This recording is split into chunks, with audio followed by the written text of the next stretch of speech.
దేవుడికి మహిమ కలుగును గాక. అందరూ బాగున్నారు కదండి.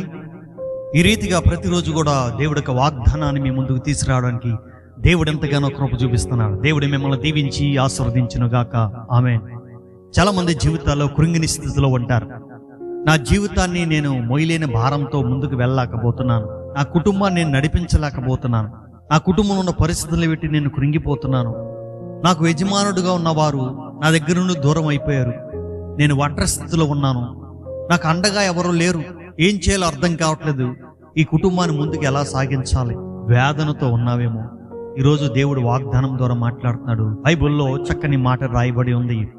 మన బైబిల్ తెరిచినట్లయితే యెహోషువ గ్రంథము 1వ అధ్యాయము 6వ వచనం చదువుకుందాం. నిన్ను విడువను ఎడబాయను, నిబ్బరము కలిగి ధైర్యంగా ఉండుము.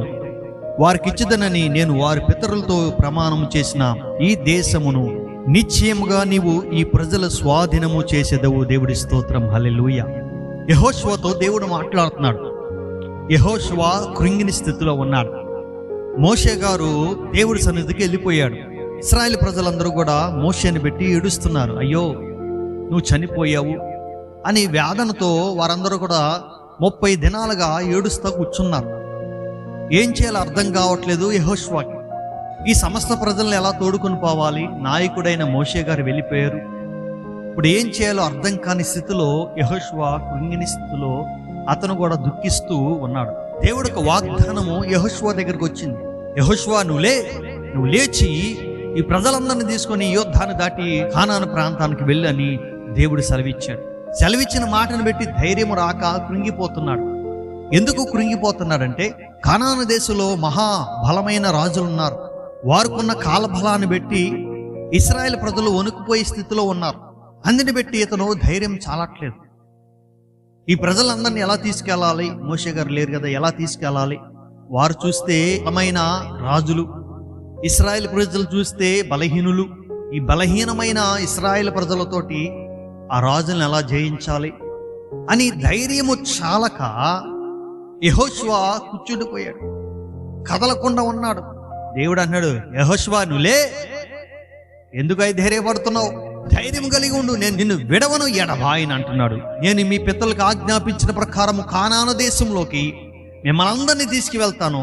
ఆ కానాను దేశంలో మీరు స్వాధీనపరుచుకుంటారు. నేను నీకు తోడుగా ఉంటాను, నువ్వు ధైర్యంగా ఉండు, నిబ్బరము కలిగి ఉండు అని యెహోషువతో దేవుడు మాట్లాడుతున్నాడు. చాలా మంది జీవితాల్లో కృంగిని స్థితిలో ఉంటారు. నేను ఎలా నడిపించాలి నా జీవితాన్ని, ఎలా నడిపించాలి నా కుటుంబాన్ని? నువ్వు అలా కృంగిని స్థితిలో ఉంటే నీ జీవితం ముందుకు సాగదు. దేవుడు నిన్ను ధైర్యపరచుటకు యెహోషువ జీవితాన్ని ముందుకు తీసుకొస్తున్నాడు. పరిచారకుడిగా ఉన్న అతన్ని నాయకుడిని చేశాడు దేవుడు. యెహోషువతో యుద్ధాలు జరిగించాడు దేవుడు. యెహోషువతో అద్భుతమైన కార్యాలు జరిగించాడు దేవుడు. దేవుడు చెప్పిన ఒక మాట నెరవేర్చాడు. ఈరోజు నీ జీవితంలో నెరవేర్చడా, నీ కుటుంబాల్లో నెరవేర్చడా, నీ పరిస్థితుల్లో నెరవేర్చడా? నువ్వు కృంగిపోతే నీతో పాటు నీ ప్రజలందరూ కూడా కృంగిపోతారు, నీ కుటుంబం కృంగిపోతుంది. నువ్వు ధైర్యంగా ఉండు. నువ్వు ధైర్యంగా ఉంటే గనక, నిబ్బరం కలిగి ధైర్యంగా ఉంటే గనక దేవుడు నిన్ను బలపరచబోతున్నాడు. దేవుడు యెహోషువకి తోడైనట్లుగా నీకు తోడే ఉంటున్నాడు.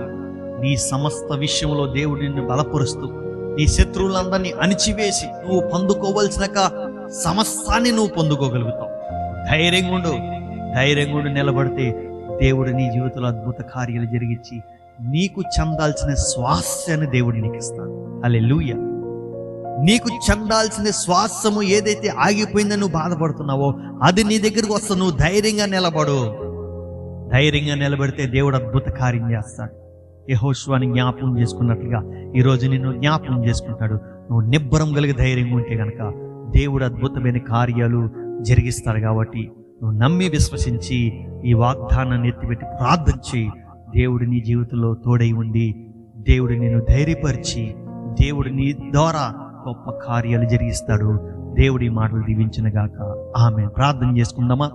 పరిశుద్ధుడా, మహోన్నతుడా, నీకే వందనాలు. కృంగిని స్థితిలో ఉన్న యెహోషువని బలపరిచావు, నిబ్బరం కలిగి ధైర్యంగా ఉండని సెలవిచ్చావు. యెహోషువకు తోడైనట్లుగా ఎవరైతే నాయన తండ్రి ఆ నిబ్బరాన్ని కోల్పోయిన వారు ఉన్నారో, పిరికివారిగా ఉన్నారో, అధైర్యంతో ఉన్నారో ప్రభు, వారిని ధైర్యపరచండి, బలపరచండి. వారి జీవితంలో వారు పొందుకోవాల్సిన స్వాస్థ్యాన్ని పొందుకొని శత్రువులు నిశ్చయంగా అణిచివేయండి. నీ కృపలో భద్రపరిచి నామన మహిమపరచమని యేసు నామములో అర్చున్నాము తండ్రి, ఆమేన్. ప్రియ సహోదరులారా, ఈ వాగ్దానం మీ జీవితంలో తిరిగించబడదని నమ్మి విశ్వసించండి. దేవుడు గొప్ప కార్యాలు చేస్తాడు. ఈ వాగ్దానం మీద మీరు మీ మట్టిగా కాక అనేక మందికి షేర్ చేయండి, సబ్స్క్రైబ్ చేయమని చెప్పండి, లైక్ చేయమని చెప్పండి. అప్పుడు దేవుడి యొక్క పరిచర్లు మీరు కూడా పాలుభాగస్తులు అవుతారు. దేవుడు మిమ్మల్ని దీవించి ఆశీర్వదించును గాక. ఆమేన్.